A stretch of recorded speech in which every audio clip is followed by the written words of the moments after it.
আমাদের বাড়ির পাশে হচ্ছে মেলা, আর আমাদের বাড়িতে যেহেতু অনেকগুলো ছোট ছোট পুজো পুজো সোনা আছে, তাদের জন্য কিছু তো গিফট কিনতে হবে বলো।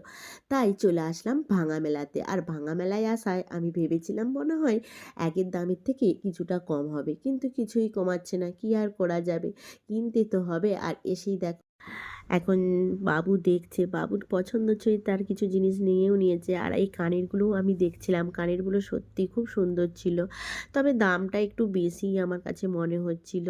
যাই হোক, তবে ভাঙা মেলাতে দাম যে কম দাম বলে তা নয়, ওরা কমাচ্ছিলই না, আগের যা দাম সেই দামই বলছিল।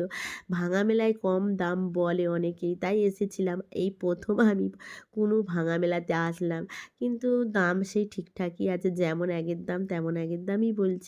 তাই এখান থেকে কিছু টুকটাক জিনিস কেনার পর একটু এক আজকে তন্দুরি চা একটু টেস্ট করলাম। কোনোদিন চা আমরা খাইনি, দেখলাম খেয়ে কেমন লাগে।